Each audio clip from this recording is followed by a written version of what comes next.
2 weeks ago, friends of ours, one Jean Assir, who's coming next week, a polite ambush, I think, is the way to describe what happened to him. Politely caught off guard in his car. Lara Bitar from Public Source, a cybercrimes bureau investigation that was halted within, I think, 24 hours or less, but still intimidating. Nizar Saghiye is being advised to not speak. Twice. He got a new letter today. Oh, even today. And I think Daraj Media stands tall in this community, and that I think alternative media doesn't really define what you do. You are media, and you're setting the standards high. Yes, we are journalists. We are a media platform.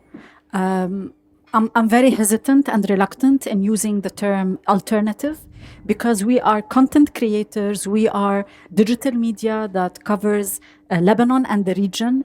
So we are journalists and we wanted to be labeled as such. The word alternative has now different connotations that I don't want to limit myself and Daraj to it. We are journalists and we're trying to do our work. We are not a neutral journalist in the sense we're not isolated from what's happening in Lebanon and the region. We stick to correct information and facts, but we believe that we should give the proper context, the proper narrative to any subject that we cover. You've mentioned, I don't want to interrupt, I know you still please have something to mention, but because you have started on really the main topic that we're facing now, which is the intimidation, which is the attack on free speech and independent voices in Lebanon, whether journalists or human rights activists or lawyers. This is something very serious, and I think this is the real battle here in Lebanon, beside other things. But if we lose this space we still have in Lebanon, and it's not ideal, but compared to the region, we still enjoy some liberties and some space for freedom of expression and journalism. And I see a growing appetite within the ruling class in Lebanon to really limit that space. And this is the real battle that we're facing.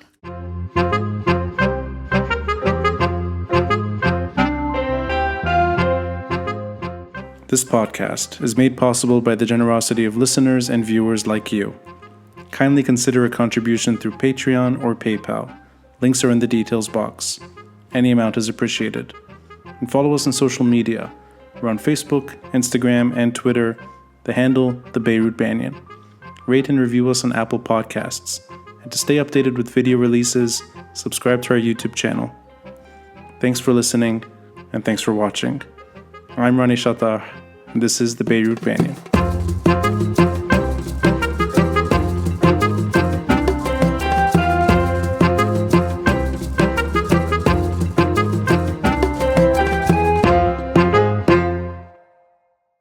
I'm glad you said that you're not comfortable with these labels, alternative or whatever. You're competitive. I mean, the standards are high, thanks to a group like Daraj and what you've done, including your lovely husband, Hazm Al-Amin, and Aaliya Ibrahim. My partners, yes. Your partners. I like running into him in Badaro from time to time, late at night. He likes to talk and share his views on everything. So I'm getting to know him better and not going out to Badaro as much as a result. I should be more active on that front. On the social scene? I don't think so. Leave it to him and me. We're doing fine.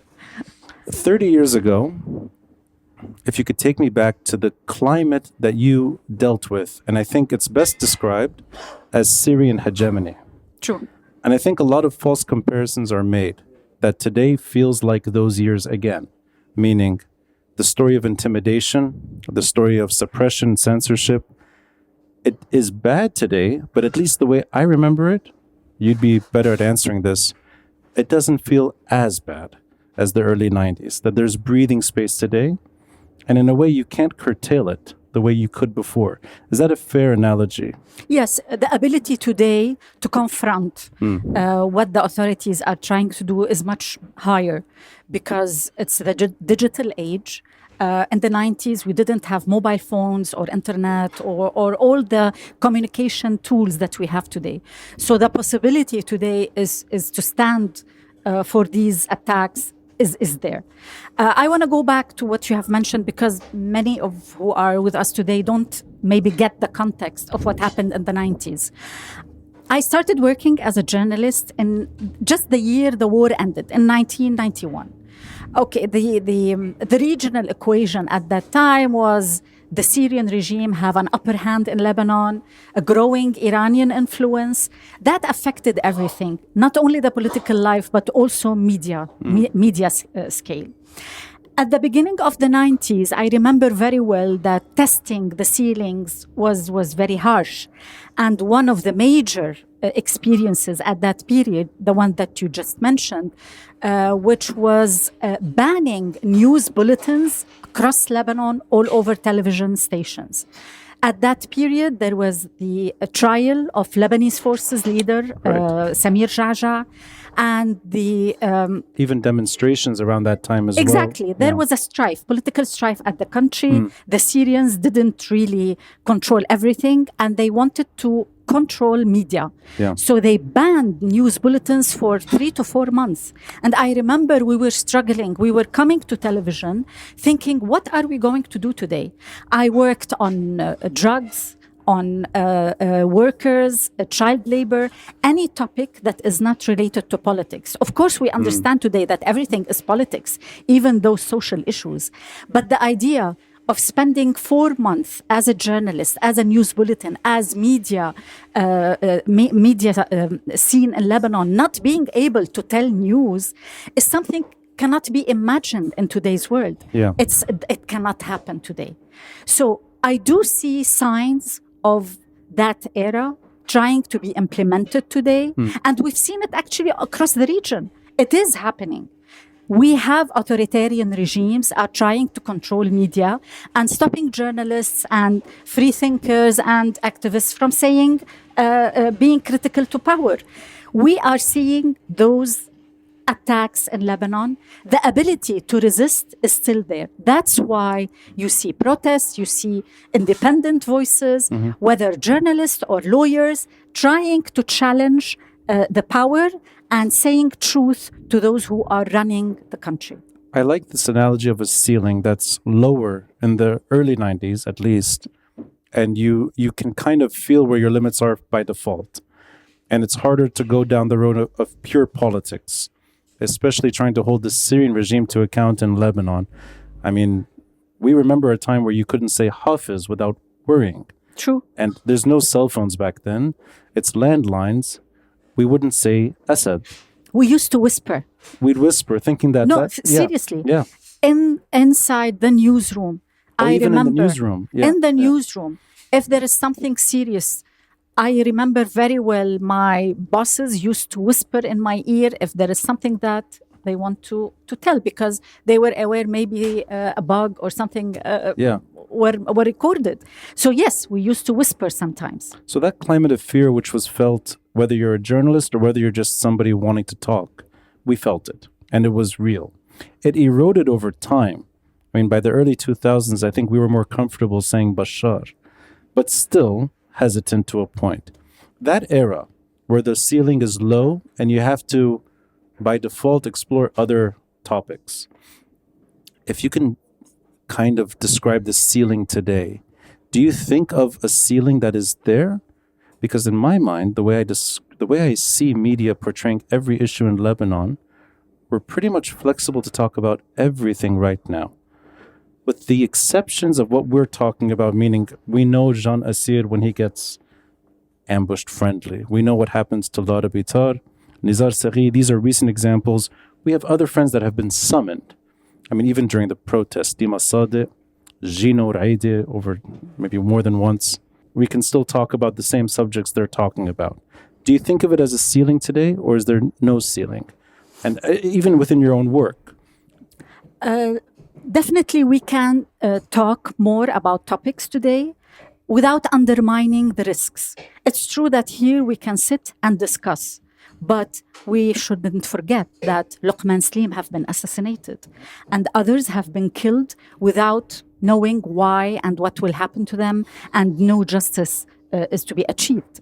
So there is a high ceiling of openness that you can discuss critical topics. But this is not the only criteria. It's not enough to discuss. I want to be able to cover stories properly. I want to go to every place in Lebanon, being able to interview people, going to South Lebanon, to Dahi, to North, to anywhere, to be able to interview and record and get access to information. This is my role as a journalist, is to be able to do that. It's not enough to say it, to discuss it. We want access to information, and this is the critical part. You can talk, but you cannot have access. And to me, what is worst is even when you expose corruption or intimidation or wrongdoing, you cannot achieve justice. So that's kind of the domain I wanted to get into at the beginning, and then we can go a bit back in time to the evolution of Daraj Media. I want to understand this better. Luqman spoke about the same issue for nearly 30 years. So his language was quite aggressive as far back as I can remember. And he's not a journalist per se, but he's a vocal opponent, or critic at least, to Hezbollah. And he says the same thing over and over and over. He's killed for reasons that are left yet to be determined because there's no investigation. But the vocal opposition is there for a very, very long time. Is there anything there in that maybe the expression is tolerated, but genuine accountability is not? So in other words, it's when you get tangled in things that are less to do with expression and more to do maybe with security, the way the Syrians once operated here, at a far more focused degree. Because I'm trying to understand why friends of ours can scream and shout all the time about everything. They're all alive. Certain individuals are not, that at least to me seem to be less involved with expression and more to do with security.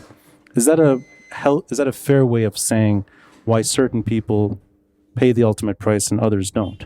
Definitely, you have the right to raise the question. I wouldn't limit Luqman Slim just to being critic to Hezbollah. Luqman Slim was really wider than this. He was a writer. He was a very smart writer. He was an intellectual. He worked on memory. And I think this is something we should focus on. We have a ruling class in Lebanon who don't want us to confront our memory and what happened during the civil war. Major of Luqman Slim's work focused on memory, accountability, and impunity. Because we have mentioned the Syrian and Iranians' influence in Lebanon, but also we should combine that with the reality that Lebanon was ruled by warlords. That Lebanon, after the war, did not ensure justice to the victims of the civil war, to the disappeared of the civil war. And this is something that we are living till today. We didn't achieve any kind of justice. We didn't confront what we have committed during the Lebanese war. We just moved ahead. The same who were responsible about the atrocities that were committed ruled the country in alignment with the Syrian and Iranian influence. This combination controlled Lebanon after the war. And what we are suffering today is because it's not, you cannot rule a country where you have an amnesia to what has been committed. And you have also the influence where you cannot really discuss what happened. Just to conclude, back to the question of Luqman Slim, why Luqman Slim? Yes, we don't have answers, but we have to look at his work. He was critic to Hezbollah, but there are many who were critics of Hezbollah's involvement and role in Lebanon. He was not only that; he really was far more than being just an opposition to Hezbollah. I know this is his biggest criteria, but we should not limit him to that. So with your permission, I'll go one step further in this section, because I think this is actually an interesting way of looking at it. I can't think of Samir Asir, for example, being killed for talking about history of Beirut, or the cultural work he did, or even back then, what was deemed more civil society than politics. I can think of him getting killed once he calls on Syrians to overthrow the Syrian regime. True. Gibran Twaini in that spirit too. I don't know if they get killed simply for expressing their thoughts. And I would assume Luqman Saleem falls into that broader category, which is, and you tell me if you see it this way, that freedom of expression here is more or less intact. Challenging a security regime is not. And that's the common thread between the early 90s and today. It's a less visible force, at least in the Lebanese scene. We don't see it. We saw it in the 90s. We actually could physically we could interact with it. We don't necessarily today. But it's that kind of problem.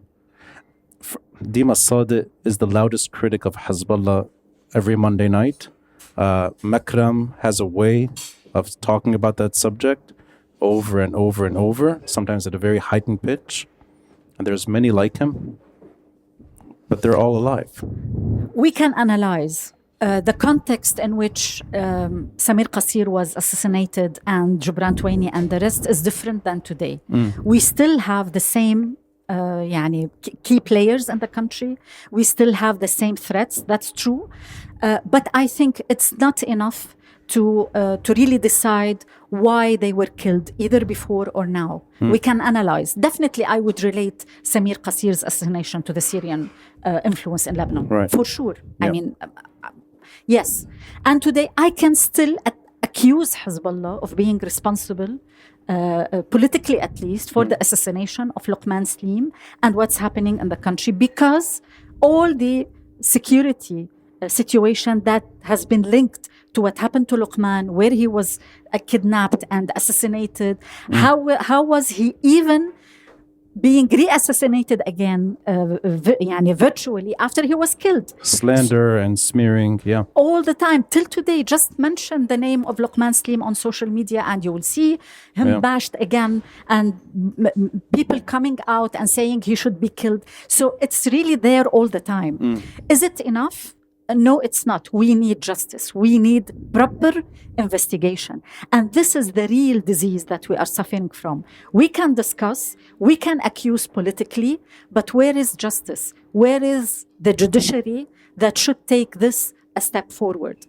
I'm a bit informed regarding the investigation of Luqman Saleem, and you can easily notice the reluctance of the judiciary in pursuing that case, because there is a political intimidation, and judiciary in Lebanon has been influenced and attacked. We do have some brave judges, but this is not enough.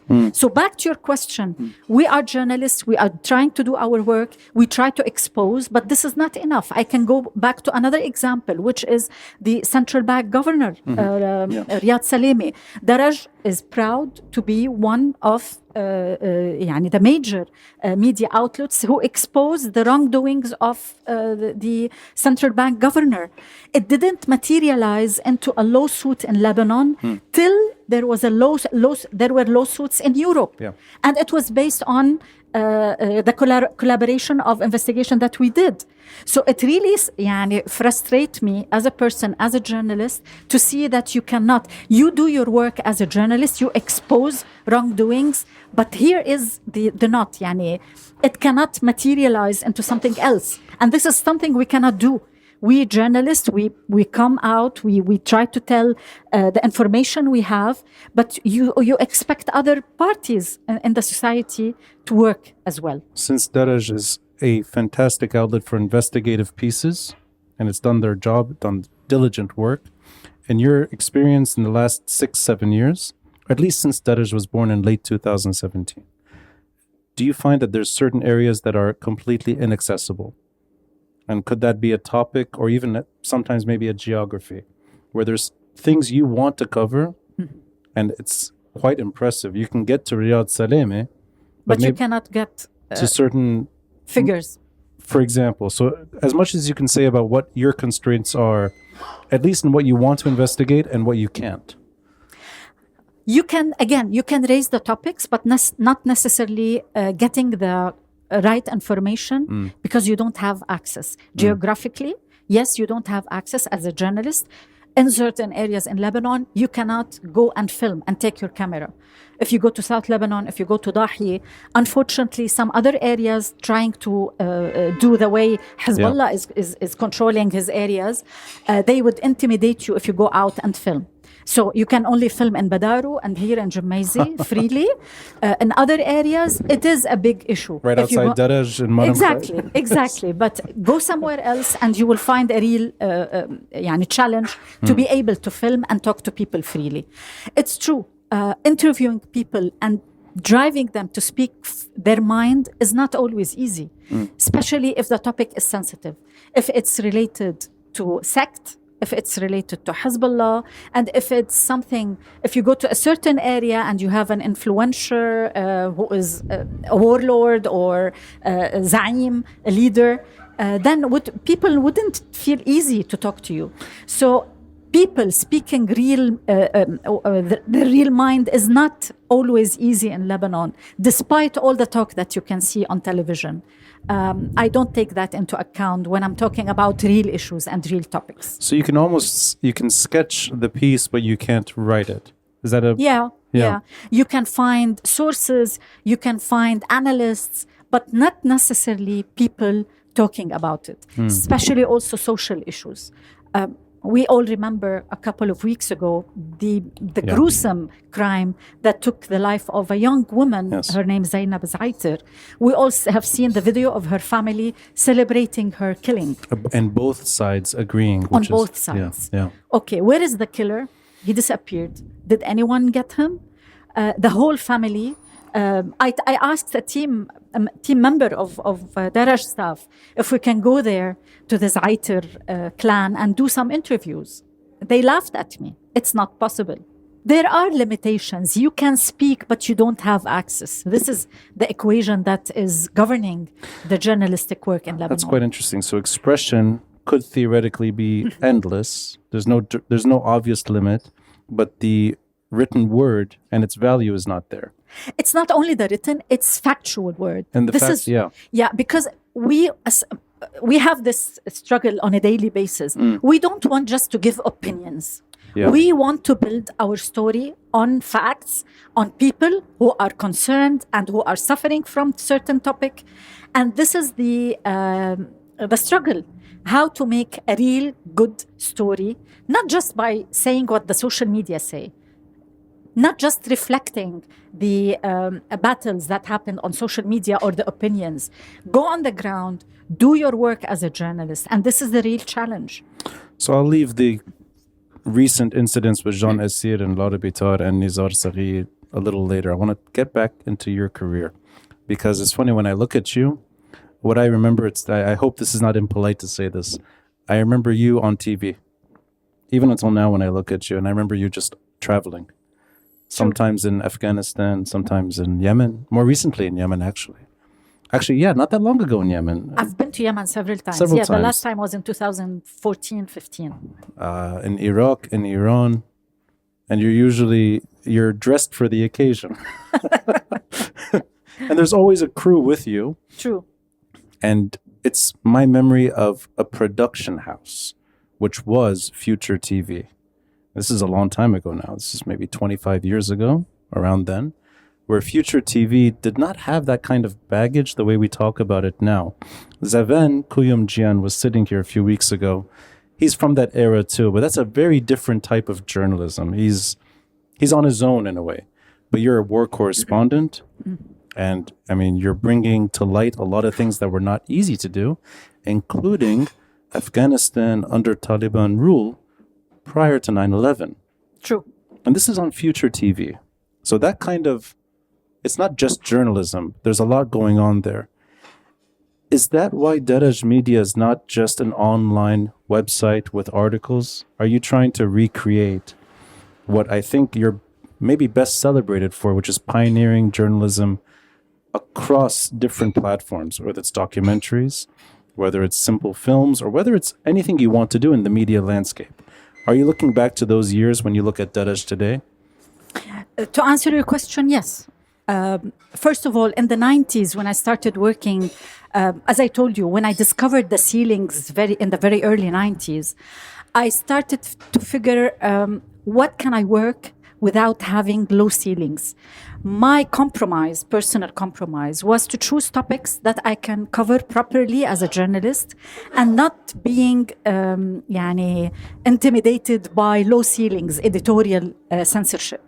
So I started working on social issues. And then I convinced my editorial management to start doing documentaries outside Lebanon. Oh, so that was you pushed it in that direction. Yes, and they were, in the 90s, it was the boom of satellite channels. Yeah. So future television was really a big hit at that time. And the financial issue was not a big deal. So it was possible to do really good production in terms of documentaries and other stuff. So they were kind enough to accept my offer. And I really went to Iraq under Saddam Hussein. I went to several places. But also during that time, I remember very well my story when I went to Chechen border covering the Chechen issue was not broadcasted due to censorship issues. Oh. Local censorship. Yes, within future television. Oh, within future. Yes, because even at that time, there were some limitations within, if you go to the Arab scene. I see. I remember very well, before the war on Iraq in 2003, I went to North Iraq. I produced a documentary, and it was even broadcast, the Aaliya. The advertisement, thank you. It was announced on television, but again, due to political reasons, it was removed. I did not stop. They even advertised a after the documentary advertisement. That was, wow. Yes, it was a long story. I can go into it. But what I want to say, I did not stop. Even when I suffered from censorship sometimes, I used to swallow my my anger and move on and try to work on something else. When I came to Daraj, definitely, all my experiences, me and my partners, Hazem and Aaliya, we wanted to benefit from the experiences we had, the network, the knowledge we have invested in those years in our platform. So producing documentaries, short videos, visual content, all kinds of contents, whether written, audio, audiovisual, is key in our production. And it's the digital age. We cannot escape it. I mean, we have to do it. It's not only written. So yes, to answer your question, yes. All my years as a journalist, war correspondent, documentary producer, definitely are part of my vision within Daraj and within the work I'm doing today. There's almost a storytelling element sometimes, even when I read about Riyad Salemi. It's journalism. It's not only, storytelling is part of journalism. You have to tell the story. Yeah, but it's told in a way that a storyteller would know how to say it. It's not a boring hit job. I think there's a narrative thread in Daraj that, at least when I read these articles and I see the digital content, I'm reminded of your work earlier all the time. And I don't know if that's me being a little too subjective, but I do see it sometimes that, no, that's your input. Well, I cannot escape it. If you see it, then it's my input probably, and it's the input of the team that is working with us. We have an editorial policy. We communicate with each other. So definitely it's a team. It's a teamwork. Yes, I do have my say sometimes, but I mean, we discuss it. The reason I'm phrasing it this way is because the way I see Daraj as an extension to that, and I don't mean this in any way to be, I'm not trying to age anyone or put any age references here, but you're not the young generation on digital media. You're the future TV crowd from the 90s, and you're able to take what you got from those years and apply them to a new media platform. And I think this is very true because it's one of the challenges that we're facing. We get lots of criticism that we have a heavy content, even within our team, the young team members, and we have some here. They keep telling that we have a heavy content, that we should be like a classroom, that we should lighten up. That we should lighten up our content, and I think. It's not about lightening it up. It's about what is journalism. You have to do the fact-checking, the storytelling, and sometimes it takes time. And I know that there are lots of content that is more appealing to young generation, but it doesn't fall within the criteria of what journalism is. So I'm very careful when it comes to what the digital age is requesting and forcing you to do, and what is journalism requesting us to do. It's a conversation I have every single day with influencers that pretend to be journalists. It's called attention span. Daraj requires you to take a few minutes of your day, maybe sometimes longer, and appreciate the months and sometimes years of work put into one piece. True. You can't just look at it and swipe. Daraj Media is not an Instagram page, and you're not an Instagram feed. You're a journalist, and I think there is a disadvantage only in the younger generation, at least the way I've experienced it. Their attention span is now too small for TikTok. They want sound bites, they want very easy to access images, and that's not journalism. It's not only the young generation. I agree with your analysis, but I think also we have to look at the tech companies and the algorithm of the applications that we're using. Today, it's true that we sometimes invest in certain stories weeks and months and maybe longer to bring really good journalism in our piece. But the audience is consuming our content mainly on social media, not necessarily on our website. So we have to transform the heavy content into a snackable pieces or information on social media. And this is a daily struggle.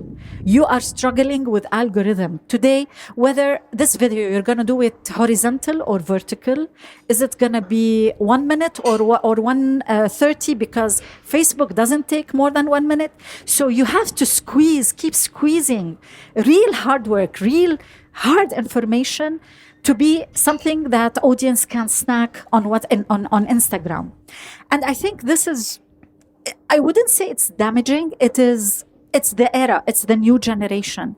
We have to be creative enough to satisfy the needs of the young generation and those who are beyond. So maybe it's too early because it's only been 6 or 7 years since Daraj started. Roughly 6.5 years. Do you think you've accomplished that? Meaning, No, I don't. We're trying. We keep trying. It's not enough.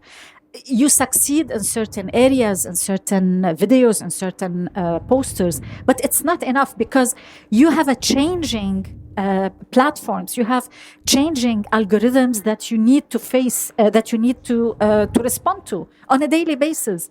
And at the same time, you have to abide by the ABCs of journalism. It's sometimes it's an impossible equation. If you want to be fast and really tap on the trending topic, sometimes you need to sacrifice your journalistic basics. And if we do that, we commit mistake. I know sometimes we are not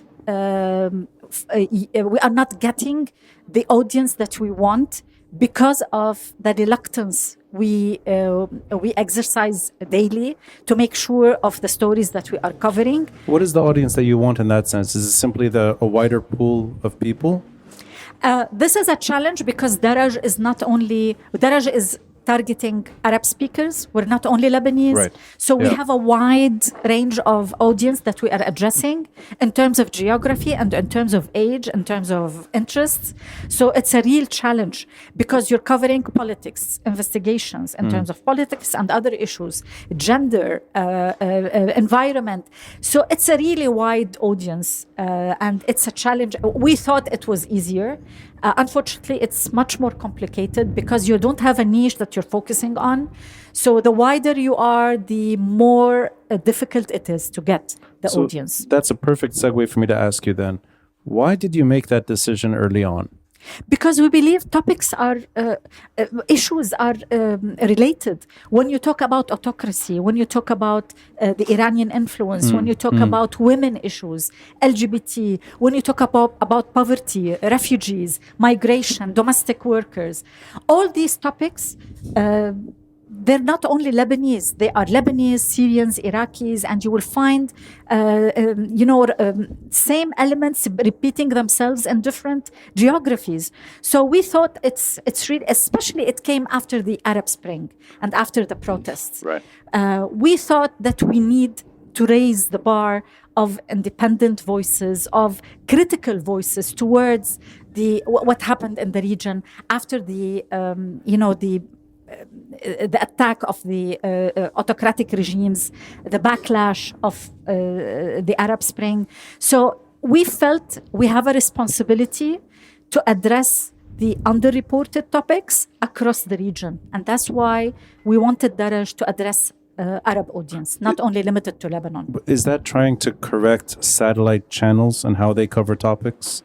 It is to address how media is being polarized in the region and how it is being controlled by regimes and businessmen aligned to autocratic regimes, and how much money is being invested in these media outlets. So it's not a balance game. Again, the topic of funding is always raised, and I'm very happy to address it. But if you compare, this podcast is brought to you by George Soros. Open source, what is it called? Open Society? Open Society, Yeah. yes. If you compare... Can I get some money from him too? I will give you... I have you some have in it? my, Thank you for bringing the now I will money. give it to you. That's why we're doing this I will call him episode. to get you some. Yeah, Ralph Taraf isn't paying. I want George Soros. Saad Hariri is gone. I need George Soros. No, I'm joking. No, if you compare the budget, we're talking about billions of dollars compared to few thousands per month for those independent you said voices. Billions. Billions. Of course, billions. Yeah. I mean, Al Jazeera's estimate budget on a yearly basis is $1 billion. Okay? What about Al Arabiya? And you have Russia investing in Arab media outlets. Yeah. You have Turkey is investing. Qatar, UAE, name it. All big players in the region, and of course Iran, and you have several Iranian media outlets here in Lebanon. So if you look at the media landscape, how is it controlled in the region, and you look at the independent voices that came out after 2011, you're really not being fair. But you look at the attack and the demonizing campaign against those independent voices, and then you will understand the impact. It's true that they are limited in terms of budget and reach, but the impact is really irritating to those autocratic regimes. So in that world where I'm assuming you want to remain independent as much as you can, meaning you'd rather not have money, but you need... It's a strategic decision. We don't take money from governments. Exactly. And I've heard you say it in different ways, and even in person when we met not that long ago, maybe 2 years ago, actually, long ago. We had this conversation briefly that you're very transparent about it to a point that you want people to know how you get funding, and you choose your funding accordingly. That's true. Meaning you want to know what they expect from you in return well in advance, and that's quite nice. Yeah, it's very nice. and you're okay with that. But there is always that kind of maybe hesitation. And that, do you feel that anything you do, anything, is compromised simply because you need funding to be competitive? Is there anything you've done where you had to take a step back and say this is not going to work out because we need funding? First of all, we're proud that we have been critical towards all the key players in the region. I mean, what's the topic that we did not cover in Daraj? So you can label us as being pro any regime in the region. We're very happy that our content speak for us in terms of the editorial openness that we have. We have been critical towards all wrongdoers in the region, politically and socially. This is number one. Two, yes, we review funding in terms who are we taking money from, and what editorial leverage. If they are to have any editorial leverage, simply we don't take it. And we had these discussions before. So they tell you in advance? They don't tell us anything. They don't say anything. We apply, there's an application, we apply, and nobody exercise any kind of editorial leverage upon us. It's true that they follow our content, but they don't interfere. If there would be any kind of interference, simply we stop taking the money. I mean, we're proud of every story we covered, and I think we have to be critical towards lots of topics. They accuse us of being very vocal about the refugees. Of course we are. And we do that without funding.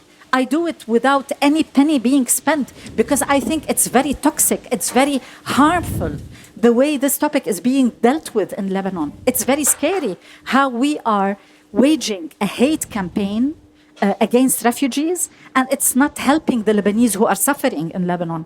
This is one example that is being used against us. I've heard that actually in many different places, online, in person, and I know that's the editorial line you would have with or without funding. Of course. I know that's true. Yeah. Domestic workers, women issues, LGBTIQ, freedom of speech, all these topics.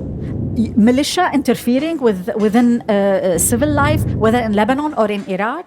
Military running the country like in Egypt, banning people from speaking on social media in the Gulf, all these topics that we have covered. So with your permission, have you ever, you can say yes or no to this question, have you ever had that situation where you stopped funding or you stopped accepting money because you felt that it was going to be a disadvantage? Yes.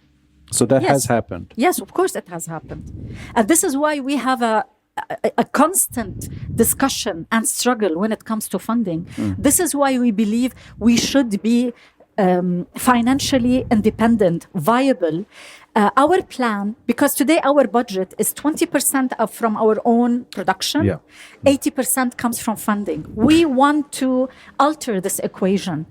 We want to be independent from production, from subscription, from different financial streams rather than funding. So it will take time. It's not easy, especially if you're working in such environment where your banks are the way they are in Lebanon. So it's not an easy environment to be able to sustain yourself. This is why it's true. We look at the institutions that we take funding from. We're very proud that we are editorially independent. We are involved in the societies. We are concerned in the democratic process, not only in Lebanon, in the region. And this is why we choose the topics we cover. And this is an editorial decision. Right. It's a commitment. It's not a funding issue. It is why we created Daraj, because we believe that free speech is a must, especially when you are in a crisis. You need people to speak up. You need people to have discussions about the topics that are affecting them. It's the most time where you want people to speak up. So the funding has to meet the editorial line for you to say yes, and when it doesn't, you say no. True. I think that seems to be a very fair way of... It's not easy. Yeah. Because with time, you become responsible for a team. Yeah. You have wages that you are paying. You have financial responsibility. So you have to ensure this funding coming all the time. You have people in your coming to your office that you are responsible for. So creating this balance is not easy, but so far we have been successful, and hopefully we will keep doing it. And if we find ourselves stuck in the corner, we will say it. I have no doubt the rest of my life there will be a Daraj Media. So it's here to stay. Thank you. And that's a good thing. That's a benefit to Lebanese media and competition too. And I think it's quite interesting that when friends of ours that are in the similar sphere, this environment, this digital media, when Megaphone and Jean Assir gets sort of interviewed, it's Megaphone that amplifies the voices online, and protesters show up very quickly. Daraj Media takes part too. Many other platforms did. And I thought that was striking, that the Lebanese state, what's left of it, retracts. A judge retracts. Lara Bitar, her cybercrimes bureau investigation, whatever, is shelved, put in a different court, and that's it. It seems like pressure works, or at least it's working. And that's new. And I think that's really October 17's remnants today. I that fully agree. Lebanese are not willing to tolerate this. And we should build on that, because what is coming in the near future will not be less hard. I think the battle that Nizar Saghiye and Legal Agenda are going through at the moment is also crucial. And for Nizar Saghiye to get another letter from the syndicate asking him to come because he is giving interviews without permission is very alarming. And I think it's a cat and mouse battle, but it's a battle worth taking, even if you lose in certain areas. I think we have the ethical upper hand in this game, because they know that they are intimidating us, they are limiting our freedom of speech, freedom of journalism. They are doing the wrong part of the game. And this is why sometimes they tend to back off. They don't do it all the times. They are still trying to intimidate and control the space. But this is where we are today. We take a step here, backward in certain game. I think it's where we are today. It's a battle that we're going through. We cannot say that we have won. We have won in this step, but not necessarily the end. So I'm a bit skeptical to say that we can rely on what have been achieved. We can build on it, but not to rest assured that it is over. It's not over yet. Do you think that kind of momentum is permanent? Because October 17, 2019, and where we are right now, it's hard to imagine Lebanese still having the stomach to go to the streets over and over and over and over, yet they do. To me, it seems like this is a permanent trend. Even when you lose, it's a permanent trend. And the example of Tara Bitar, I think, is one where there's always going to be a protest outside. Sometimes it gets, in a way, there's some pushing and shoving inside too. But the protesters are not going away. They're always there. It's really about the momentum. When it's happening, what is the topic? The momentum helped us now in the past few weeks in the case of Jean Asir and Lara Bitar, and hopefully in the case of Nizar Saghiye. Sometimes it won't. As you have mentioned, the investigation, the Beirut port investigation, is still uphold. It's not working. So despite all the public opinion battles that we went through, the investigation is still not going on, not moving. So the battles are plenty. We have to be on alert all the time. We have to organize ourselves. And mostly, we have to be true to what we stand for and what type of battles are we engaging ourselves in. Let's go down the road of battles. This will be the final topic before the break. And then we'll open it to Q&A. I'm going to, without permission, I'm going to bring up a conversation I had with your husband, Hazem El-Amin, 2 a.m. on the streets in Badaro. He finds me, he corners me. He briefed me about it 4 a.m., so I wasn't that awake. Good. He told you at 4 a.m. He woke me up, told me about it, but I went back to sleep, so I did not understand perfectly. I didn't understand either. It took me time to understand. I sat with it the next day, and I was like, what was he trying to say? And then I figured it out. It's what you said on Serde. And it's something I think Hazem was trying to reconsider, something that I often say. And I think it's channeled through both of you in a very eloquent way. But up until now, it's not the way I see it. So I want to have this back and forth before the break. I don't think sectarianism is good or bad. Mm-hmm. And I think March 14 was fantastic. And the reason I'm going to put these two together is because what you said on Serde was exactly what Hazem was saying to me. Sectarianism destroyed March 14. 100%. Okay. I need to go down this road with you, but in a friendly way. Yeah, of course, in a friendly way. How did sectarianism destroy March 14? Look at the leaders of March 14 and the language they have used after the day of March 14. We have the day of March 14 and what happened after. They have used a very sectarian language in addressing the others at that time. Their political alignments, their political stands were based on sectarian issues, even during elections, choosing what kind of campaigns, the law they have used. The way they addressed the Syrian issue itself was very sectarian. So they were not fully secular political movement. They felt in the trap of sectarianism in Lebanon, and I think that was destroyed March 14. I myself was very active at the very first few weeks. Later on, I found myself out. I didn't believe in them anymore. They don't represent me. That's why I felt that I'm represented as a person in October protests in Lebanon later on. What trap are you, what, if we say sectarian trap and they fell into it, what is that trap? The trap is labeling yourself as Christian, Shia, Sunni, and wanting to address others and others address you based on your sect, not on your citizenship. I think this country have suffered enough from so many issues. Sectarianism is one of them. And today we have voices proposing federalism and confederalism again. Yeah. And it's another facade of March 14, of the sectarian face of March 14, which is building Lebanon as divided country, not as a country for all.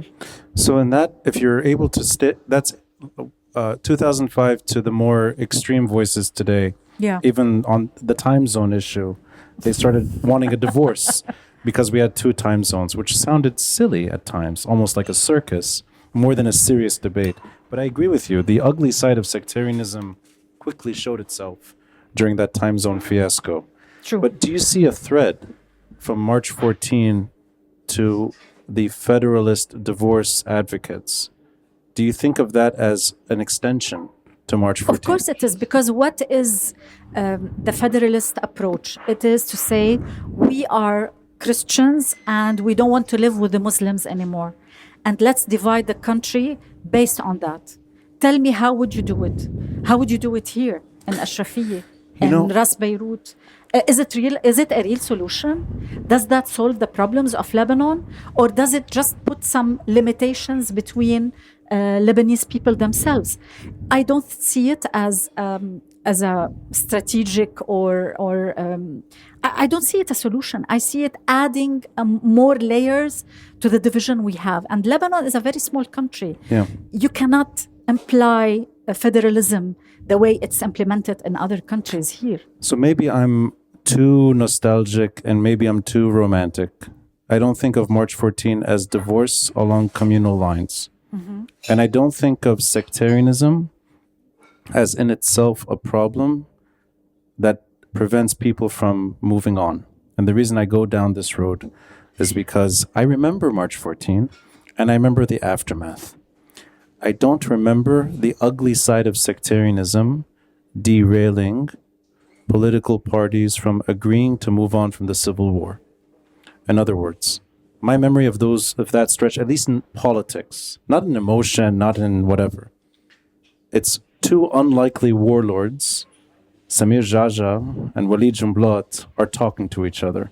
One's out of jail, one is for the first time seeing Syria as a problem and a real problem and moving on. I see that. I don't see sectarianism when I see that. I see old communities and communal leaders that fought during the Civil War trying to find compromise post-2005. I also see, and I think this is a true statement, there's the obvious invisibility of one community during that era, which is most Lebanese Shia are not part of that old March 14 movement. That is true. But I don't think of that as sectarian. I think of that as the same reason why most Lebanese Shia today are suffering the most, because of Hezbollah, not because they're Shia. There was a famous incident during that period. I don't know if you remember when there was a political meeting yes, of course. by Jumblat, where he kicked out Habib Sadiq, whom was a secular and a respected Shia figure. And because Jumblat, like other sectarian leaders, don't believe in secular voices. They want a sectarian leader to confront them because they gain legitimacy from other sectarian leaderships. So I lived that period. To give credit, it's not credit. March 14 suffered from series of assassinations. These assassinations, what made them legitimate? It did not give credentials to the speech that they have delivered because it was sectarian. But at that period, the assassinations, the security alert was above the discussion that was going on. That what gave a bit of legitimacy during that period. Later on, it faded away. But unfortunately, they made compromises with each other. I mean, they were embedded in elections and so many other issues and appointments. If you look at the Council of Ministers, the appointments of certain sectors, certain names within the بالقطاع العام, it was all based on the understanding between those sectarian leaderships. I won't go too far down the rabbit hole because I think it's this subject one day should be written about extensively. I think it's finally we're beginning to reflect a bit on those years. For me, March 14 dies in 2008, and that's that. And I think it dies under the threat of weapons turned to internal strife in Hamra, Ras Beirut, in the mountains. It dies when there's not really sectarianism at play. It's Hezbollah becoming a much bigger issue. I'm not undermining Hezbollah. I'm saying why March 14 didn't really play well in facing Hezbollah. Actually, they helped Hezbollah win by the language that they have used. This is my point. The reason I use that reference is because other than Tariq Bitar, whose recent years, that's the last time the Lebanese state tried to challenge that group. That's a March 14 government. It's not a sectarian attack against the Shia. That's two individuals in the airport and some problems with telecoms that are interfering with Hezbollah's network. The Lebanese state makes cosmetic adjustments. We're at war. That to me is the end of March 14. I don't know sectarianism kills a movement. Like October 17, I don't think it dies because of sectarianism. But it strips it from the legitimacy. It takes out the morale of it. So yes, I mean, I think Hezbollah is the biggest danger in Lebanon.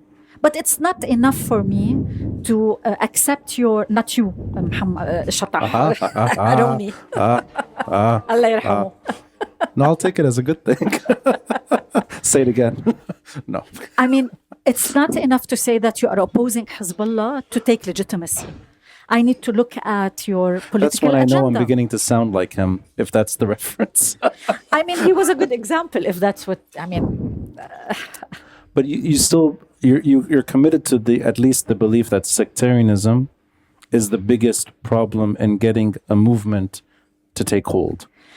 Sectarianism combined with Hezbollah's arms. I cannot separate them from each other. They feed into each other. I mean, without Hezbollah's arms, it wouldn't be easy to feed the sectarianism all over and vice versa. Hezbollah is benefiting from the sectarian voices to enhance his power among his Shia supporters. So I think they feed into each other. I don't separate them. I see the extremists today that are trying to get out of this country by partitioning and making Batroun their capital as extremely insecure Christians on the decline, expressing themselves in an increasingly hostile way. But that to me is still, it's not sectarianism as the result of that. I think of that as the consequence of the last 30 years, where everything went wrong and that community feels increasingly insecure. 30 years and what we haven't achieved. Before the war. The war didn't erupt only because we had Palestinian armed groups in Lebanon. The failing system at that time, it was successful in the 50s, but it failed later on. We need to look back at the experience of Lebanon before the war, during the war, and after the war.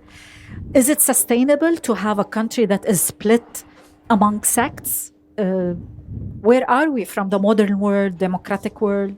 Do we still want to be treated as Sunnis and Shias, etc.? To be appointed in the Lebanese University and the Council of Ministers on everywhere based on who we are? I think this is something we need to discuss. So one more question before the break, and the Q&A, we can make it more about journalism. One more question. If it's not Fatah in Lebanon, what destroyed Lebanon? Of course, it's a major. I'm not arguing. Sorry. No, I agree. 1950s and 1960s, that's the only experience of something that seems successful for independent Lebanon. And that's where the army... The identity struggle, don't undermine the identity struggle that Lebanese have lived in the 50s. We had some strife before Fatah. We did. The 58 events, etc. Right. So Fatah came later on. Fatah came in 1970. True. 1958 is an 11-week war. 1969, sorry. Fatah, 1958 is an 11-week war. And it's curtailed, it stops. And the army, back then, produced decent generals that were decent in Ba'abda. We can look back at his flaws too. Fuad Shahab is not bad in Lebanese history. You're comparing to the day. No. I'm comparing to what we live with right now. 2023. Tomorrow's the anniversary of the Civil War.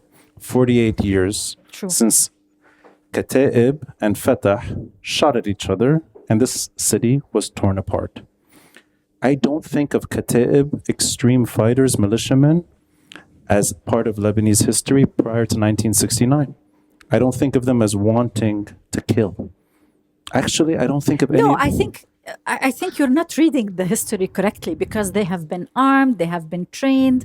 The way they looked at Lebanon, the old version of Kataib is totally different than today, and what they are trying to Their arms and training were the 1970s. Yes, but if you look at the rhetoric that they have evolved at that time, it was not that peaceful. But it wasn't violent. It wasn't a militia. That's, I think, where I try to always hammer this down as much as I can, is that we still live with that problem. And I think there's a holistic approach to Hezbollah that doesn't always address the issue right.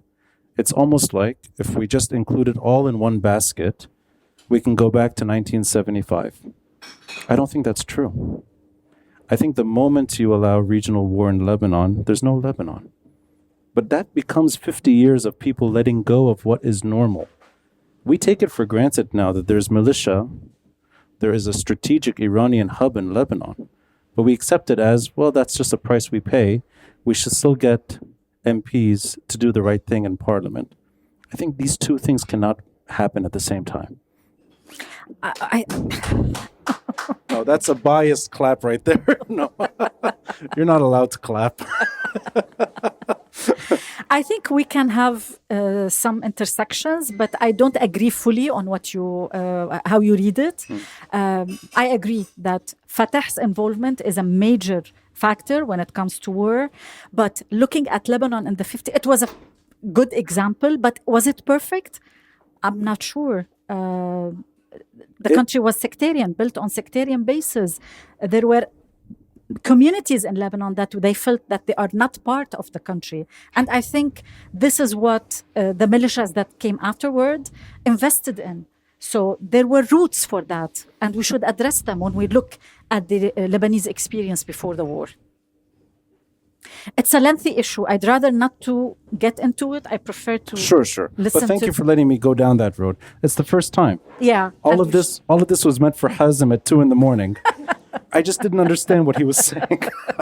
So thank you for recording this episode with us. There's a 5-10 minute break. Order whatever you want. Grab a snack. Q&A will be in roughly 10 minutes. Thank you. Thank you. Thank you. Thank you, Diana. Thank you.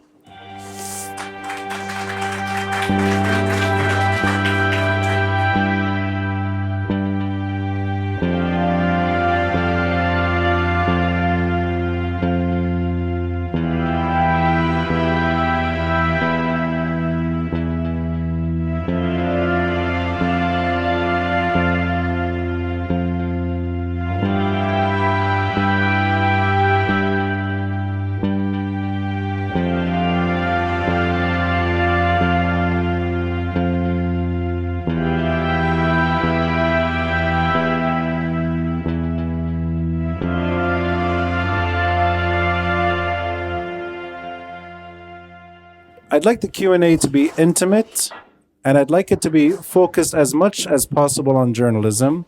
But if you want to ask other things, that's fine. But is there anyone in the audience that has a question from the top? No one. Wow.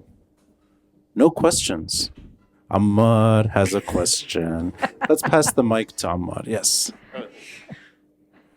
No, And it's please stand so we can see you a Okay. bit. Yeah, thanks. It was more an observation than a question about what Diana said. We often think of, let's say, forbidden areas in Lebanon where we cannot take our cameras and work. As a photographer, I had this experience. Of course, we often think of Hezbollah area. Sorry, Ahmad, I think the mic is dead, actually. That's because It is? No, I think people can hear me very well. it's working? Oh, there we go. Yeah, Yeah. sorry. Yeah.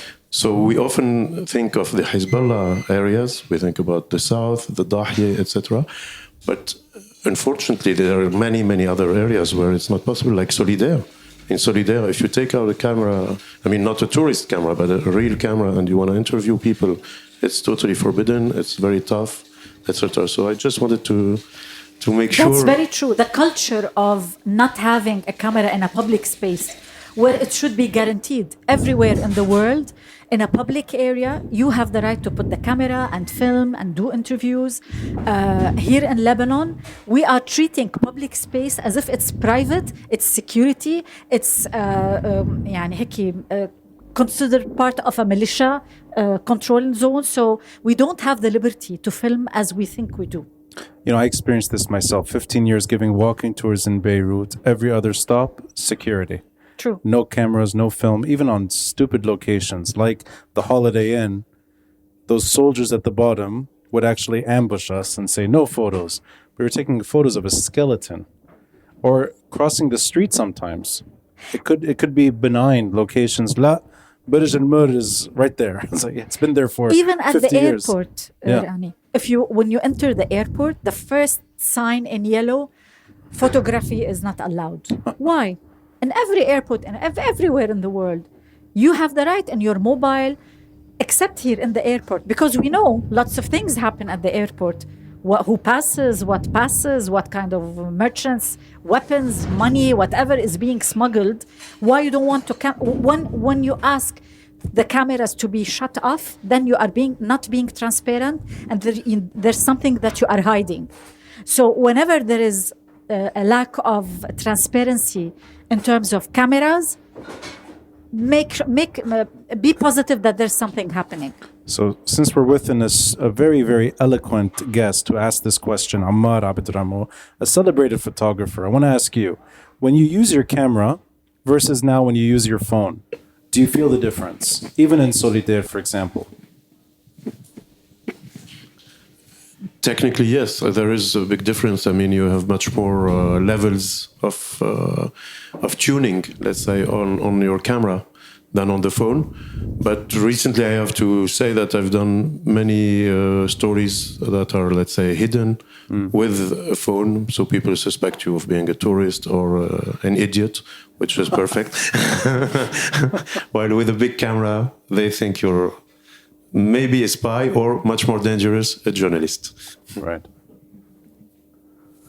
Other questions?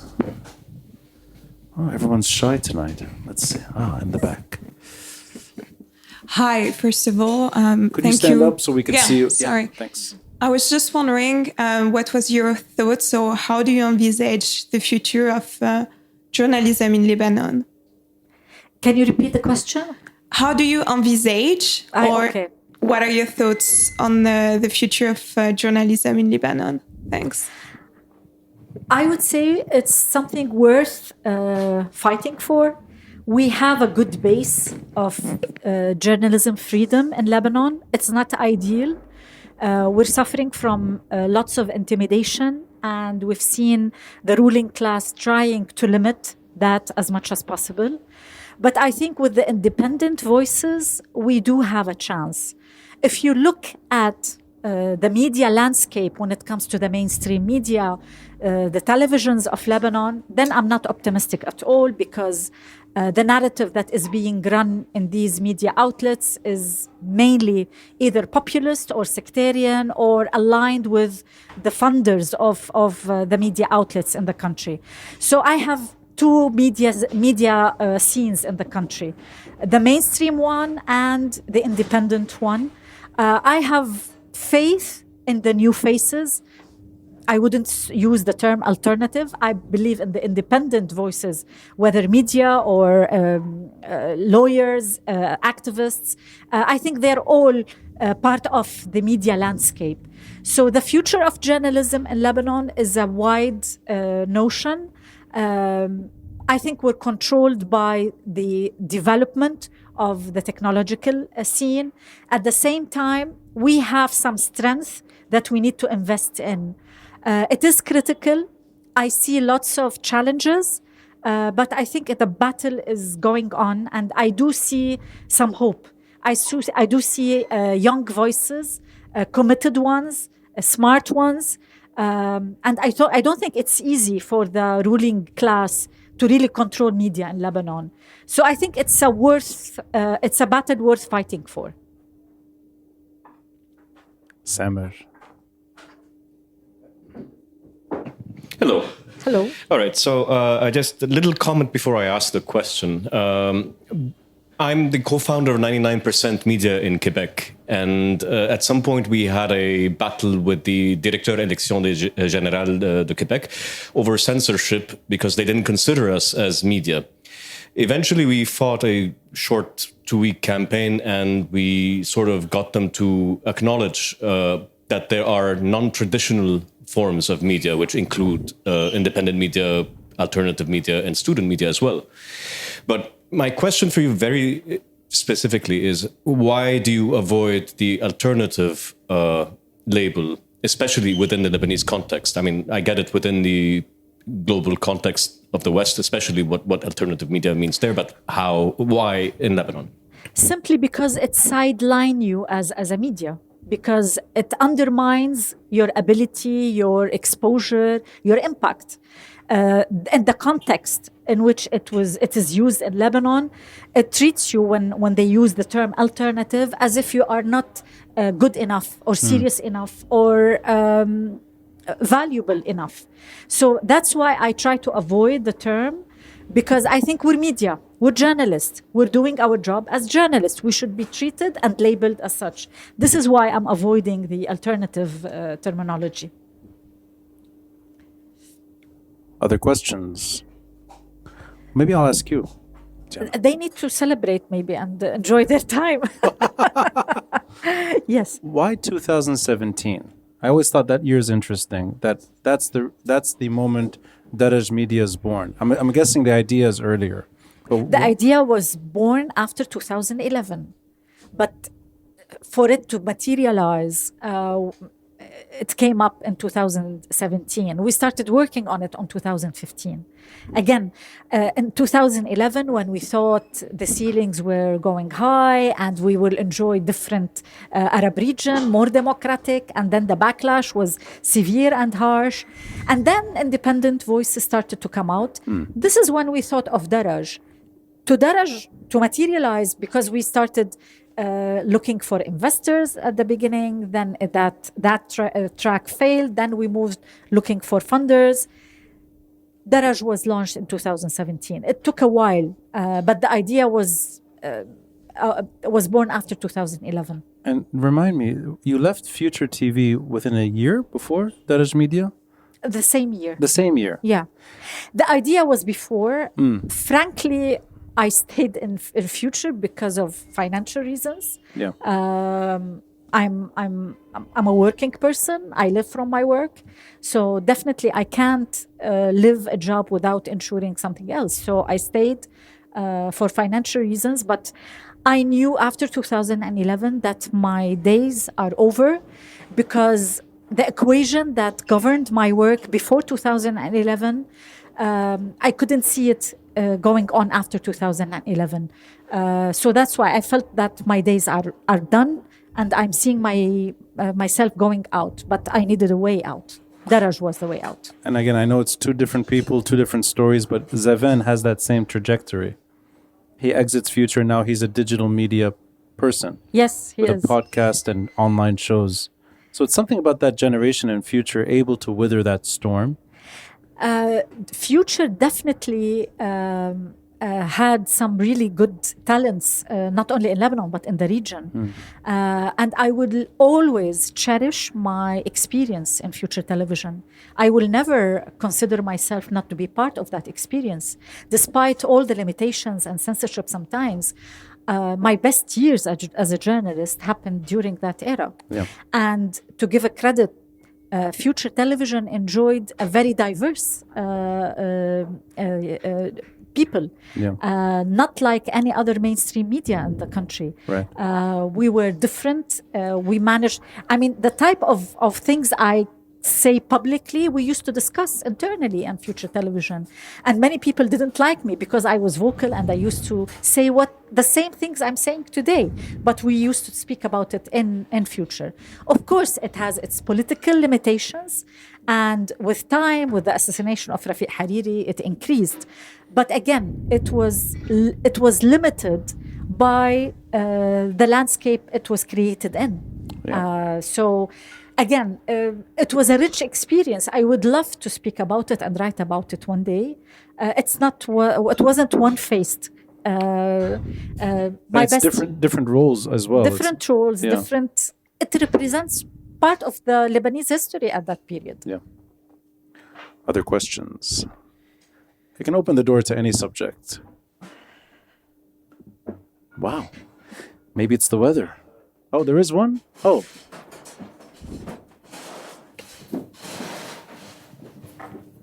And please introduce yourself. Who are you exactly? Hi, Diana. I have actually just two comments to make. The first is about journalism. I think a country is formed of people and army to protect the people. The journalism, and you, the journalists, you're the soldiers of this country. Keep it up. Keep your strengths. We need you always. We need a fair, we need an objective and a real, to make an objective point of view, not to go through the streams of, the Lebanese being pro this party or that party. So good luck on that. Thank you. Second point, I had an experience just a couple of days ago. I was here somewhere in Jumaisi having dinner with a friend of mine. Actually, she's my cousin. She's Muslim, and she was fasting. It was time to eat. And that was on Thursday, where the Palm Day is. When actually the day before the Palm Day, Thursday, where people were going across the street from one church to another, attending several churches. And here we are. I was not fasting. I was just a regular person, not an atheist, but I don't follow any of the rules of religion. And I want this country to stay like that. We were all together, to each his own worship, to each his own way of living, and to enjoy being around together. This is what makes Lebanon different than any other country in the world, being all together in one area, in one environment, one street, celebrating our own religions and respecting each other's and having food being shared with all of us during iftar, Christians, Muslims, whoever. This is what's nice about Lebanon. This is the Lebanon I want for my children. This is the Lebanon, actually, I had lived it when it was in the 60s, 70s. That was the real Lebanon. We unfortunately lost it. I hope we'll regain it someday. I hope the new generation will make it better.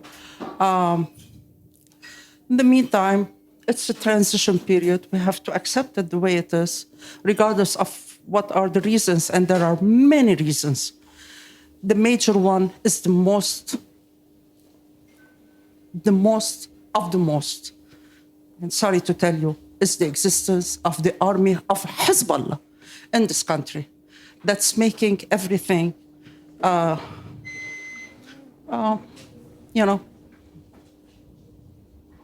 hopeless, to say the least. I share with you what you said about Lebanon, and this is what's keeping me here as well. I love being here, meeting lovely people like you, chatting with you, I love the country. I feel sad that I want my son to leave and get good education. I decided to stay. I don't want to leave because I share with you that there is something to defend and to fight for peacefully, because we've had enough from arms and militias and fighting or whatever. And I think this is the core of Lebanon, the existence of these diverse communities. But we have to find a common definition of who we are as Lebanese people. Definitely, the way it is like now cannot sustain. Politically, whatever you want to name it, we need to keep the spirit, but we need to have a drastic change politically. And this is essential, I think. It goes back to the very first day when you put your children in school, when they are in the first grade or even nurseries. That's where the education starts. When you start teaching your children at home and at school that we have to accept each other, we have to live with each other. It goes really, it's a long struggle. It's not an easy job, but we should do it. We should start with it. Actually, now, in today's world, now, Lebanon, mind you, is way better than the time before when we were, having the civil war, fighting with each other. Now I see our children's generation. I see them more aware of the problem. We did not. We failed. Let's hope that the generations, next generations would be better. There is a hope for Lebanon. There must be a hope for Lebanon. Lebanese are different. Lebanese are smart, really smart. They make it way great abroad. The real Lebanese people are really the abroad people, not the here ones. The communities in the diaspora, States, we have an active diaspora. They're always together. They're having great time together. Here, it's the problem. We can keep on going, talking about what are the problems. There are several ones. The major ones are our Zama. I agree with you. It's a matter of time. I don't want to go into this politics. We need a long time. And I think it's a long struggle. We shouldn't expect something to happen very overnight. Overnight. Yeah. We need to accumulate and expect it's a long-term struggle. When I see people resisting war now, sorry. So we have another question, actually. Okay. So, When I see, just the last one. When I see people now resisting the war, this is a good plus. True. So let's hope for the better. Yes. Thank you. Agree. Sorry. Hi. My question is, as a media student, I have studied a lot of things related to everything politics. So I had a media activist class, and I had a lot of classes concerning everything related to activism and how we can potentially have a change in Lebanon.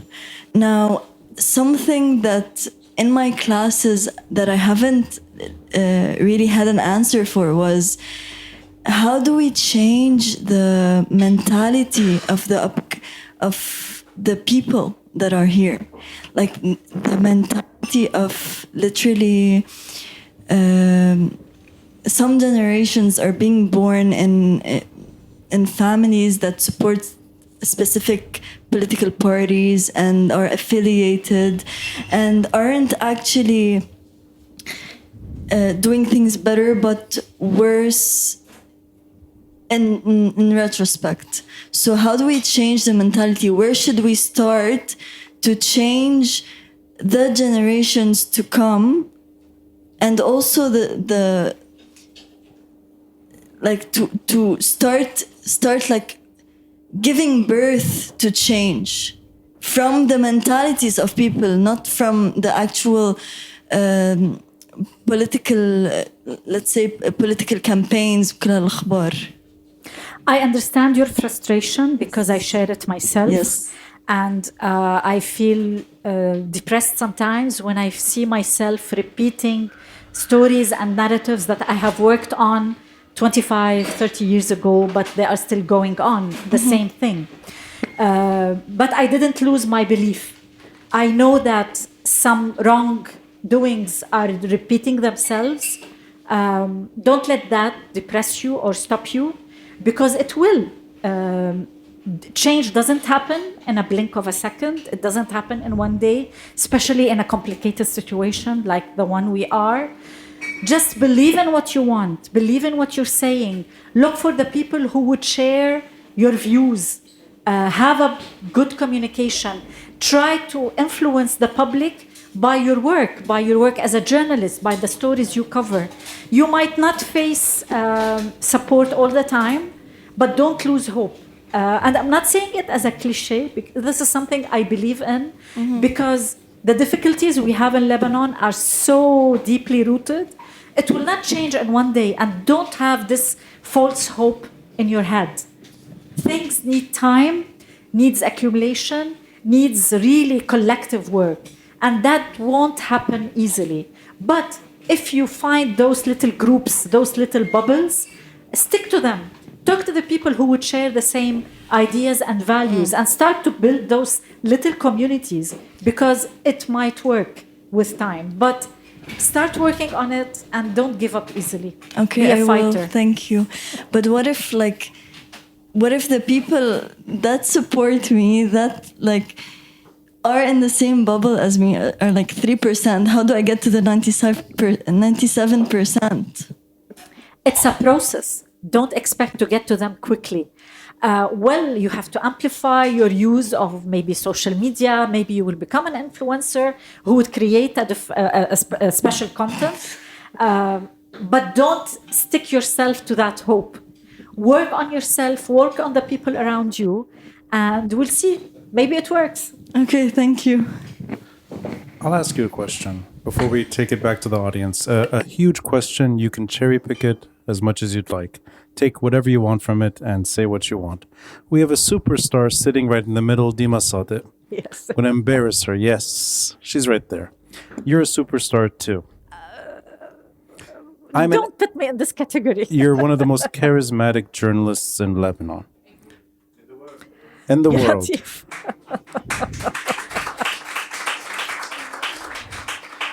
We have a fantastic photographer right behind Dima Sadiq too.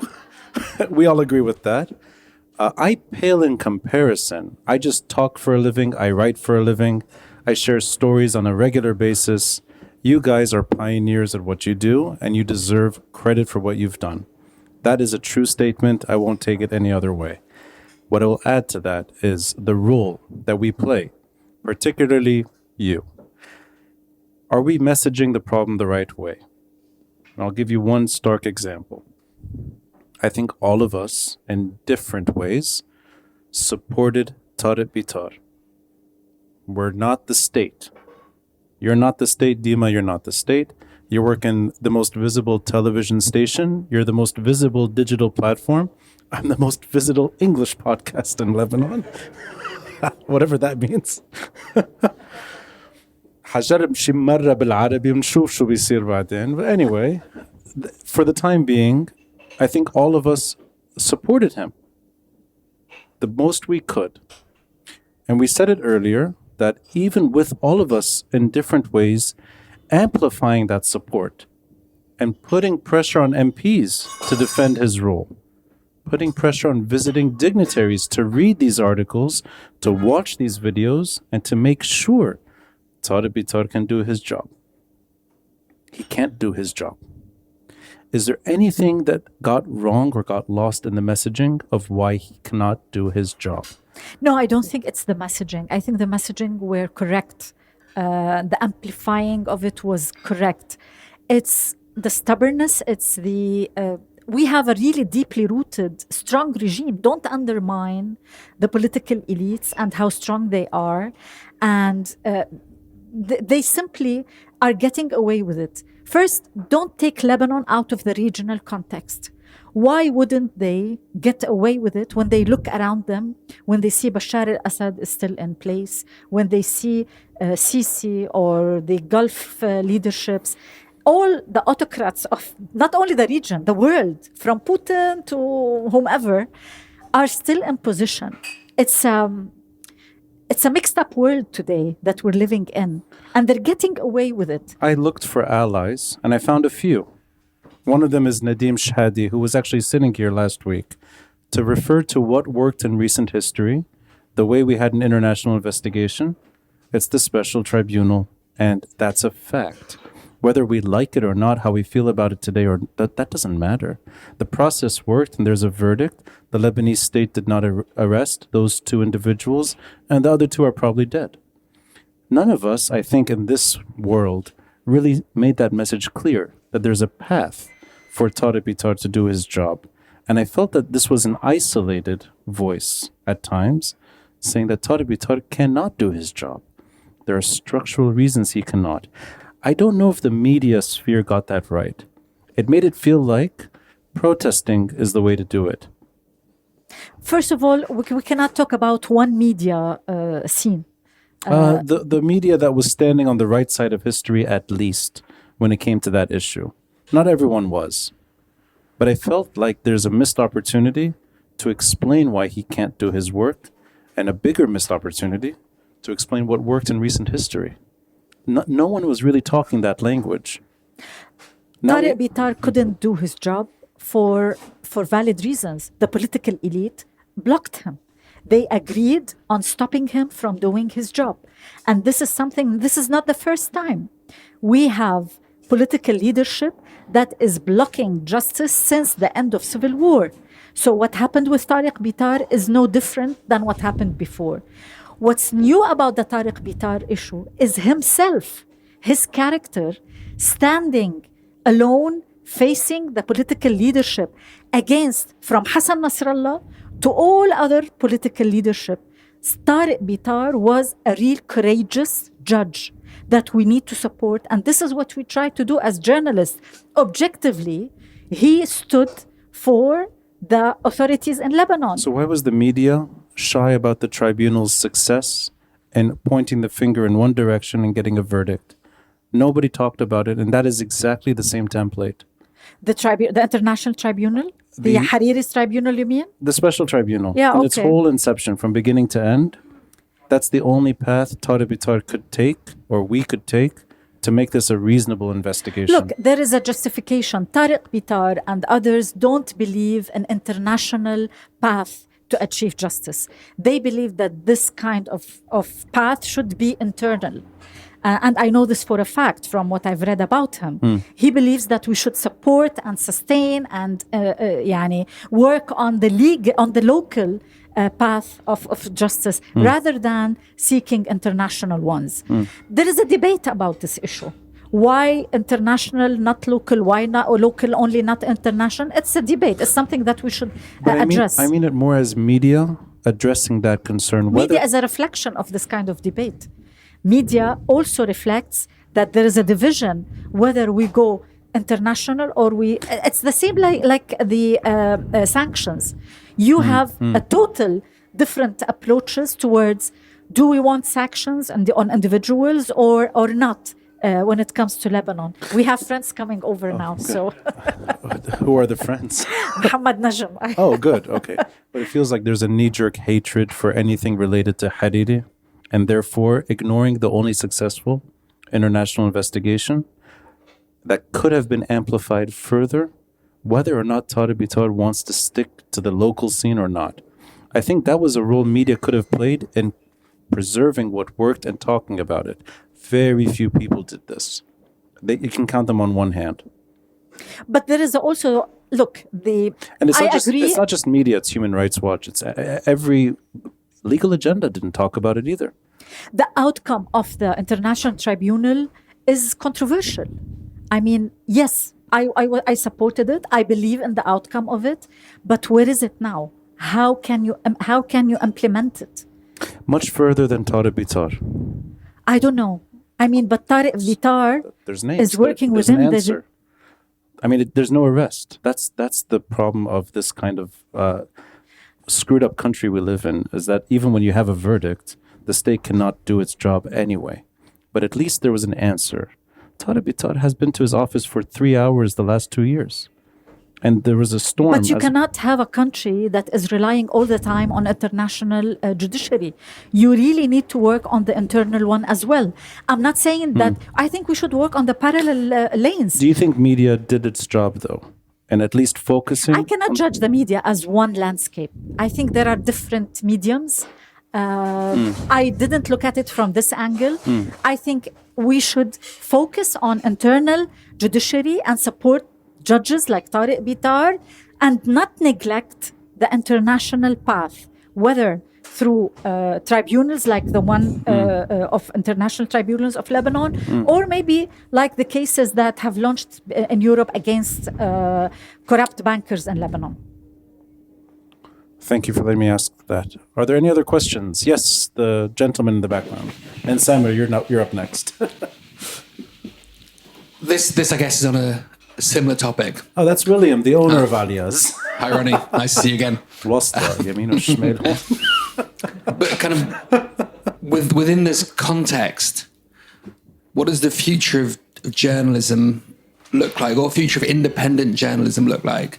And I know you kind of touched upon this earlier, but within kind of a global move between, or kind of a centralization of kind of wealth and power, and more, I guess, what you describe as oligarchs owning media companies and using that for their own interests. What is the media going to look like in 5, 10, 15 years, not just within Lebanon, but within a kind of a global spectrum? I think we already started seeing the change. Independent media, independent voices. We've seen people coming out as journalists without being part of any media outlet. They're individuals. They have launched their own channels on YouTube and other social media, and they are creating very good content. I'm talking globally. And we've seen this happening also here in Lebanon and in the region. So I think the change is not limited to today. We will keep seeing it in the future because people have access to content, have access to technology, so they can create their own.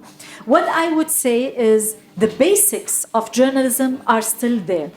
Good story, good coverage, good approach is still there, whether you are individual or a big media, or a small independent platform. The basics of journalism should be followed wherever you are. I think technology will give us or enable us to see more manifestations in the future. I'm not optimistic and I'm not pessimistic. I'm observing what's happening. And I think we should be flexible in how we change the way we present our content. We cannot just say that we are traditional and we want to have big production. No, sometimes very, very small productions can make a big impact.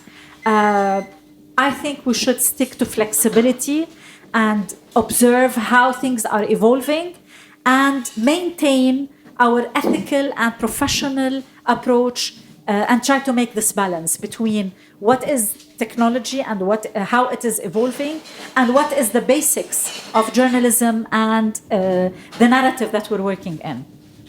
And you see an optimistic future in terms of, I guess, how does an independent journalist such as yourself or someone in the West, the bastion of kind of freedom of speech, compete against a newspaper such as The Independent in England, which is called The Independent, but then owned by Lord Lebedev of Siberia and Hampton? Like, how's that going to work going forward when Jeff Bezos owns a newspaper, when this is, increasingly becoming the sphere of oligarchs. Are you optimistic that there's a space to push back against that? I'm not optimistic about that. This is a challenge. This is what I said. There is a challenge because not only Jeff Bezos, look at the region. When Saudi Arabia announced that they will invest $64 billion from now till 2030 in entertainment, that is alarming. If you look at the amount of money that is being invested in the mainstream media and having new outlets and investing in spreading fake news, creating bots, hacking phones of journalists and activists, there's a lot of money being invested in counter narrative. This is why the burden on independent voices, independent media is really massive. But the possibility is there with technology, with will, with collaborations. Part of our strength as Daraj, we are a small media outlet, is the collaboration we have with international independent media outlets. This is giving us not only access to information, but is giving us also strength, giving us voices, impact. And I think those kind of collaborations are essential between independent voices to be able to face the oligarchs and businessmen who are controlling the mainstream media. We have time for 2 more questions. Samer, go ahead. All right. So, to what extent does independent media, especially in the context of Lebanon, where the mainstream media is not independent at all, have a role in reconstructing the missing history from our history books, from the Civil War and onwards? We've seen that happening already. If you look at the type of events and production related to the Civil War, the family of the missings of the Civil War, they are more visible today than before. It's not because of mainstream media, it's because of the independent voices and the independent media. So I agree with you. We have a role, we have a responsibility in rereading and representing our past that was never addressed properly, because what happened after 1991 when the war ended is we flipped the page as if nothing happened and we moved on. We did not look at the Civil War and what happened in it. So I think this is a major issue that the Lebanese should focus on, not only independent media. All independent voices, all critics, or those who love the country should look at the history, mainly the Lebanese war, what happened in it, and how can we move forward. The gentleman in the middle. Okay, thank you. So I'm a complete ignorant when it comes to journalism. I come from education development background. Fahad. Yes. I recognize you. So, from the education, not the ignorant.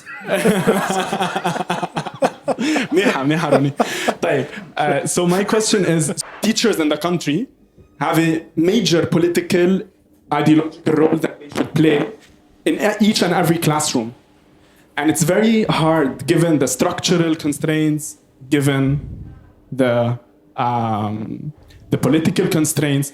How do you see this shift in teachers' role? Thank you for this question, because academia is a major struggle and challenge for us, especially nowadays with the collapse and all the difficulties we're having. To me, the real challenge when it comes to education is not enabling our young generation being critical enough. I am the outcome of Lebanese University, and I feel extremely saddened when I look at the students of the university in which atmosphere they are living and studying, and the limitations they are having. Academia is about free thinking. It's about critical thinking. And we're losing that, except for certain academic institutions and certain schools. And I don't know if we're going to lose that. Many other countries have lost it. Even if you look at Egypt, even the American University of Cairo, they have limitations when it comes to research, when it comes to critical thinking. I think this is a struggle that we're going through here in Lebanon with the so many universities, commercial universities that are coming out, with the public sector being completely collapsing. So what type of education are we giving our students? Needless to say, critical thinking towards our students. Are we teaching them that they should worship the leadership, the leaders of the country, or be critical and vocal about them? Journalism is about being critical, about saying truth to power. Education is much, to me, education is to be more critical when it comes to that sense. So I'm very, very skeptical or alarmed. I think there is a big responsibility when it comes to good education, but I'm very fearful. I'm very, I have so many questions. Will be able to do that in Lebanon? That's a big question. And I think this is the major struggle, education. What type of education are we giving our coming generations? Is it ideology based on sect, on whomever is running the certain school or certain university? So it is a challenge, and I think not as journalists but as educators is a big responsibility on you, on us. We need to preserve the heritage that we had in terms of education. And I'm seeing it, how it is vanishing in front of my own eyes as anyone else. So it is the question that is facing us. Thank you for the question. You know, when it comes to heritage and the legacy Lebanon continues to have, which is, it is still, relatively speaking, a fairly free country when it comes to expression, the way we understand it. Compared to the neighborhood, Lebanon is doing better. Even in its worst state, it's still doing okay compared to how bad we know things get. And that heritage that was once celebrated here, and we used to pull in the best writers and thinkers and journalists of the region, they would publish here. True. They wouldn't publish in other cities. They would come to Beirut. That's a huge legacy, and it continues because there are still pioneers in this country like you. Thank you. Thank you.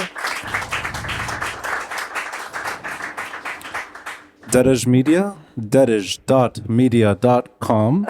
Social media, Daraj Media. Diana Moukalled, thank you so much. Thank you so much. It was a pleasure. And thank you for Aaliya's. Thank you to Aaliya's. Thank you to everyone who showed up in the rain during Ramadan, a full house. So you guys, thank you. Thank you. Next week, Jean Assir from Megaphone. Follow the podcast, The Beirut Banyan. The following week, Lara Bitar, Public Source. And the following week, Dima Sadat. No, I'm kidding. I'm still working on getting you on the podcast. Now it's officially been recorded. You have to come one day. Thank you, everyone. I appreciate it. Thanks for listening and watching. And a friendly reminder to support this podcast by contributing through Patreon or PayPal. All links are in the details box. Until next time, I'm Rani Shatah, and this is the Beirut Banyan.